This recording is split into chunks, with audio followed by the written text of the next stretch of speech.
మీరు పెంచిందే కదా అంటున్నారు అధ్యక్ష. గత ప్రభుత్వంలో ఏదైతే 19 రాష్ట్రపతి జరిగిన నేపథ్యంలో 14వ సంవత్సరంలో ఈ రాష్ట్రంలో మన ఆంధ్ర రాష్ట్రం మళ్ళీ కొత్తగా విభజించిన తర్వాత తెలంగాణ ఆంధ్ర విభజించిన తర్వాత ఆ రోజు రాష్ట్రం తాలూకు విద్యుత్ తాలూకా బకాయిలు కానీ అప్పులు కానీ చూసుకుంటే సుమారు 6,000 కోట్ల నుంచి 7,000 కోట్ల మధ్య సబ్జెక్టు కరెక్షన్ నేను కాగితం చేతులు లేదు కాబట్టి నేను చెప్తాను అధ్యక్ష. దాన్ని 5 సంవత్సరాల 14 నుంచి 19 మధ్య ఉన్న తెలుగుదేశం పార్టీ ప్రభుత్వం దాన్ని 26,000 కోట్లు 29,000 కోట్ల వరకు తీసుకెళ్ళింది అధ్యక్ష బకాయిని.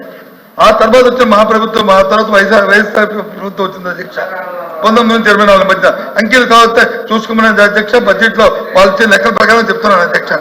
దాంట్లో 28,000 కోట్లు వచ్చి పైసలకు వచ్చిన దాన్ని 29,000 కోట్లు వరకు తీసుకుంది. అంటే 395 కోట్లు మాత్రమే గత 5 సంవత్సరాల్లో విద్యుత్ ఛార్జీల్ని అదనంగా వచ్చింది అధ్యక్ష.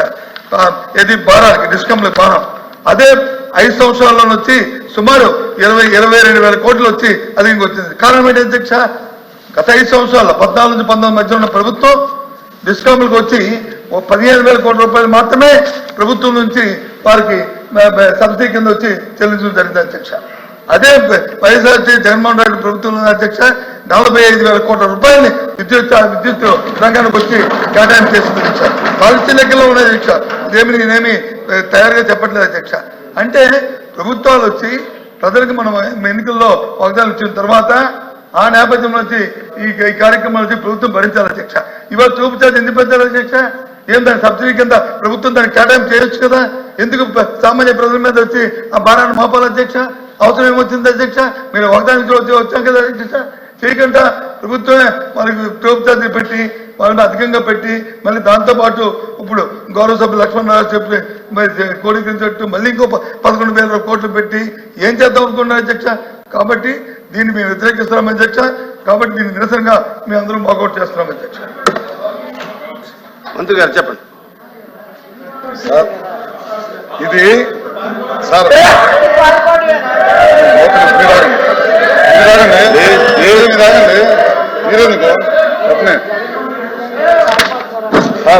సార్ చైర్మన్ సార్, ఇది బొత్స సత్యనారాయణ గారు సీనియర్ శాసనసభ్యులు ఎంతో అనుభవం ఉంది.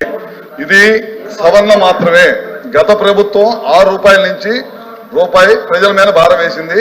మళ్ళీ రూపాయి భారం వేయడమే కాకుండా మళ్ళీ రూపాయిన్నర పెంచాలని చెప్పి మళ్ళీ ప్రతిపాదన పంపితే దాన్ని మన మధ్య కేబినెట్ లో తిరస్కరించి చట్టంలో ఉన్న లోపాలని సరిదిద్దడం కోసమే ఈ బిల్లు మేము ముందు ప్రవేశపెడుతున్నాము. ఇది కాకుండా ఇందాక గత ప్రభుత్వం వైఎస్ఆర్ ప్రభుత్వంలో ఎంతో మేలు చేశాం, ఎంతో కరెంటుని చాలా బాగా చేసుకొచ్చామని చెప్తున్నారు. ఇది సభకి తప్పుదో పట్టించడం మాత్రమే చెప్తున్న మాటలు.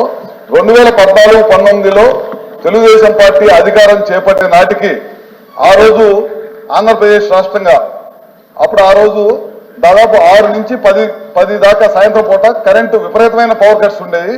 పవర్ వాడితే ఫైన్లు వేసే పరిస్థితి నుంచి 2014-19లో చంద్రబాబు నాయుడు గారు అధికారం చేపట్టిన తర్వాత మళ్ళీ దిగిపోయే నాటికి ₹1 కూడా కరెంటు బిల్లు పెంచకుండా ఈ ప్రభుత్వాన్ని నడిపిన ఘనత చంద్రబాబు నాయుడు గారు దాన్ని చెప్పడంలో ఏమాత్రం కూడా సందేహం లేదు. ఇందాక అంటున్నారు దాదాపు 29,000 కోట్లు అప్పు చేసిందని. ఈఆర్సీకి మేము దిగిపోయేటప్పటికి 3,000 కోట్లు మాత్రమే అప్పుతోటి మేము దిగిపోయాం. వాళ్ళు మొన్న మళ్ళీ ఈ ప్రభుత్వం మా చేతికి వచ్చే లోపల తెలుగుదేశం ప్రభుత్వం మళ్ళీ అధికారంలోకి వచ్చే లోపల ఈఆర్సీకి వాళ్ళు 2022-23 కింద 6,000 కోట్లు అప్పు పంపించారు. అదే కాకుండా 23-24 కూడా మళ్ళీ ప్రతిపాదనలు చేశారు 11,000 కోట్లు. అంటే కేవలం 17,000 కోట్ల రూపాయలు ఒక్క ఈఆర్సీకి మళ్ళీ పంపించి ప్రజల మీద భారం వేసి మెదలకుండా చెప్పకుండా ఇంటికి వెళ్ళిపోయారు అన్నమాట. ఇవన్నీ ప్రజలు గమనించారు కాబట్టి వాళ్ళని 11 సీట్లకు మాత్రమే పరిమితం చేశారని చెప్పి సభ దృష్టికి తీసుకొస్తున్నాం sir. The question is that the Andhra Pradesh Electricity Duty Second Amendment Bill 2024 be taken into consideration. Those who are for the motion, please say aye. Those who are against, please say aye. No. Ayes have it. Ayes have it.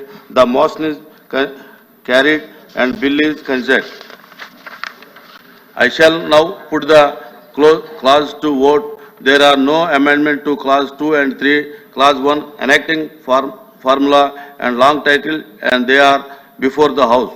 The question is, those who are for clause 2 and 3, clause 1, enacting formula and long title, please say aye. Those who are against, please say no. Ayes have it, ayes have it. Clause 2 and 3, clause 1, enacting formula and long title do stand part of the bill. I shall now request the Minister for Energy to move the motion for passing the bill. Sir, Honorable Chairman Sahab, I beg to move that the Andhra Pradesh Electricity Duty Second Amendment Bill 2024 be passed. The question is that the bill be passed. Those who are for the motion, please say aye. Those who are against, please say no. Ayes have it, ayes have it. The motion is carried and the bill is passed. House is adjourned for the tea break. మాజీ శాసనసభ్యులు దాని మీద